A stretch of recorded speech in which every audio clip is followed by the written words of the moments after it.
Good morning and welcome to Love Every Moment, coming to you today from Juneau, Alaska. Today's verse is 1 Peter 3:19 and 20, in which also he went and made proclamation to the spirits now in prison, who once were disobedient, when the patience of God kept waiting in the days of Noah, during the construction of the ark, in which a few, that is 8 persons, were brought safely through the water.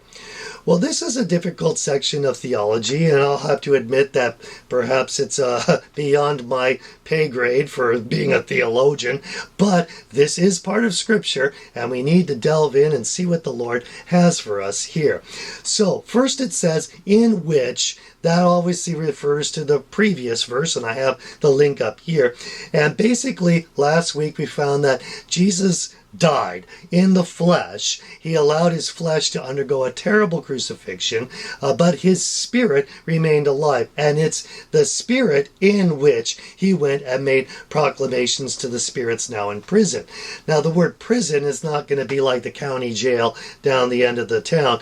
It's really the prison. It's a metaphor, the prison of mortality, of death, of our captivity to sin and separation from God. That's the idea of that.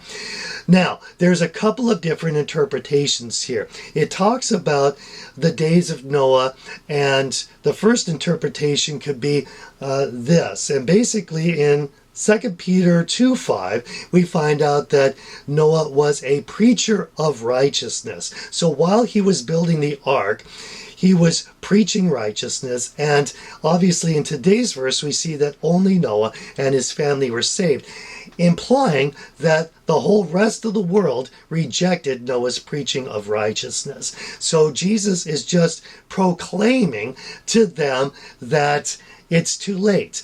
Kind of like the parable in Luke about the servant who went down to hell, and can I still get back up, and please send Lazarus, blah, blah, blah. There's a time at which it's too late.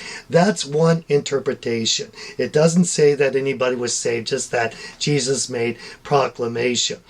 But there's a second interpretation, and I lean more towards this one. And here it is. We find out in Isaiah 61:1, the Spirit of the Lord is upon me, because the Lord has anointed me to bring good news to the afflicted.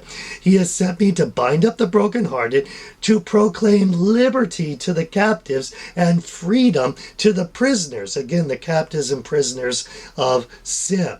And it's good news that we're talking about. Keep that in mind. Let's look at Ephesians 4:8 and 9. Therefore it says, when he ascended on high, he led captive a host of captives, and he gave gifts to men. Now this expression, he ascended, what does it mean? Except that he had descended into the lower parts of the earth. So this is saying that when Jesus' flesh was killed on the cross, his spirit went down into Hades, and at some point he ascended with some souls. I don't know how many, but some souls. He led them away up out of that captivity of death.